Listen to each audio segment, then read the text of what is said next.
Hi, everybody. Happy Monday. Happy Monday, April 20th it is. We have a great book today. It is called Me and the Sky. It is by Captain Beverly Bass, pioneering pilot she is. Pictures by Joni Stone, and this was written by Beverly Bass. And this comes to us from Knopf, which is the publisher. And our friend, Janice Dean, do you remember when we read the story about Freddie the Frogcaster? Well, the author of that book, Janice Dean, is very good friends with this pilot, Beverly Bass. Okay, Captain Beverly Bass. So that's how we got this book, so we thank them for that. And this is about learning how to fly and having big dreams, okay? So here's the first picture. The little girl and her mom. Such great illustrations, such a great picture.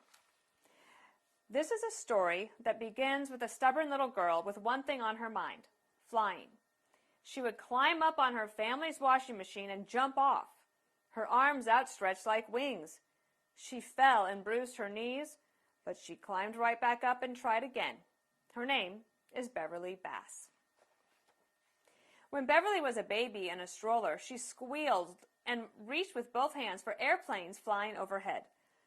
When Beverly got a little older, she talked her Aunt Ginger into taking her out to the airport at night to watch the airplanes take off and land. When she was a little older still, Beverly asked her daddy if she could take flying lessons when she turned 16. He shook his head.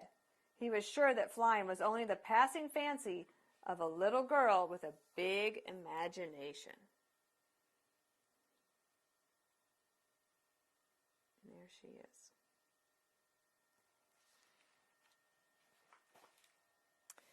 But Beverly would not give up on her dream. Remember the washing machine? She looked up into the sky and knew she had to be there. It was such an unusual aspiration for a young girl that she didn't talk about it much with her friends. But her determination never wavered.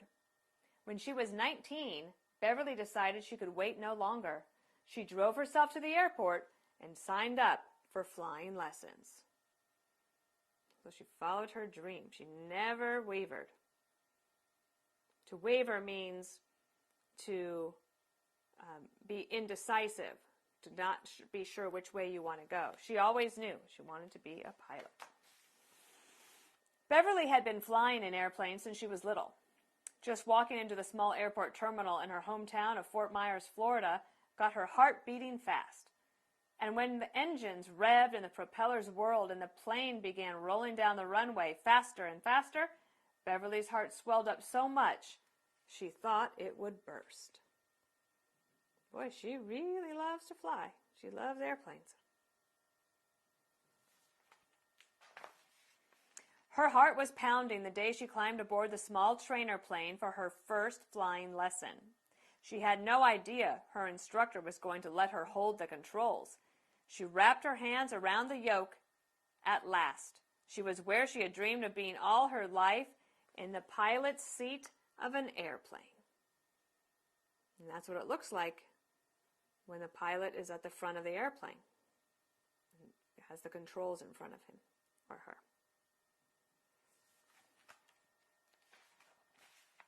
Beverly had always been fascinated by how tiny everything looked from an airplane, and it was even more striking when she was the one doing the flying. She gazed down at the tops of trees and at cars so small they looked like toys. She saw houses with tiny swimming pools and even tinier people. They flew over the beach. Look! White seagulls floating way down below the plane. Beverly's smile grew so wide that tears came to her eyes. She felt as if she were floating. When she got home that evening, Beverly said to her parents, "I am going to fly for the rest of my life." And there she is. This is what it looks like here when she's up flying, and there she is telling her parents she's going to fly for the rest of her life.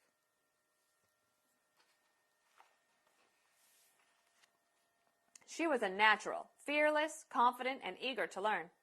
It wasn't long before Beverly was allowed to fly all by herself, with no instructor aboard the plane. When she flew over her house, her mother would run outside and wave.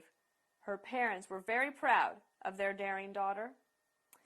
And Beverly wanted to do more than just fly for fun. She wanted to be an airline pilot, the kind who wears a uniform and flies big airplanes filled with people. What an idea! Everybody knew airline pilots were men, not girls. People felt safe in planes flown by men. Who would feel safe with only a girl in the cockpit? This is the way people thought when Beverly was growing up, not so very long ago.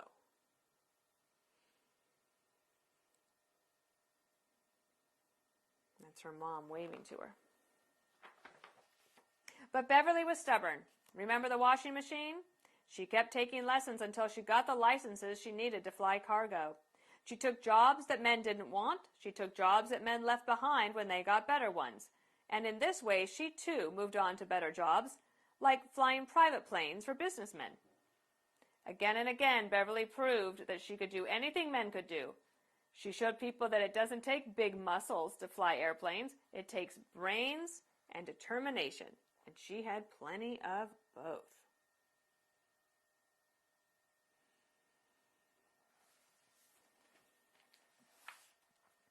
And at last her chance came. American Airlines was hiring pilots. In those days, all pilots started as flight engineers or co-pilots. A flight engineer sits behind the co-pilot in the cockpit and ensures that all the systems that make the aircraft fly are working properly. It's a very great responsibility.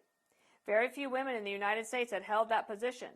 Would American Airlines trust a 24-year-old woman with such a job? Well, they did.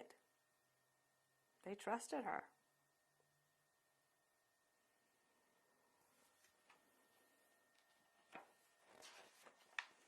Two years later, Beverly moved up a seat, right next to the captain of the airplane.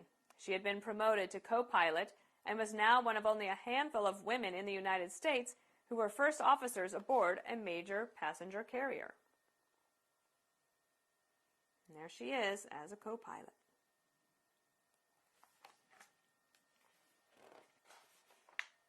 A few years after that, Beverly's lifelong dream came true. She moved up once more into the captain's seat. At the age of only 34, Beverly Bass made history as the first woman ever to captain an American Airlines commercial airliner. When they gave Beverly her silver captain's wings, her heart filled with pride and her eyes with tears of gratitude. She had finally done it. And she was only 34. On one of her first flights as captain, Beverly flew into her hometown airport. The man who had let Beverly hold the controls on her first flying lesson was there to meet her, along with her parents, news reporters, third-grade teacher, her lifelong best friend Lori, and 100 other people. At her departure, as the jetliner 727 began to roll down the runway, the crowd grew quiet, watching through the big glass window of the terminal. Their heads turned together as the jet rushed past them. Captain Bass eased the throttles forward, the nose of the plane lifted, and the roar of 100 voices rose with it. Look at that big celebration. How fun.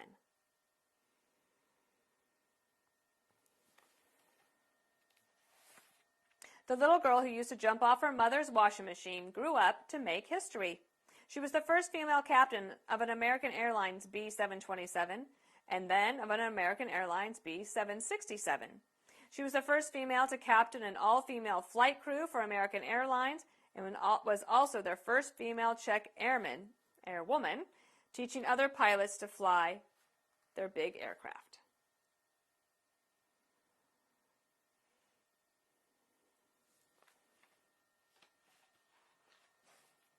Oh, and the little girl who was told that girls can't fly big airplanes, she was the first female to command a Boeing 777.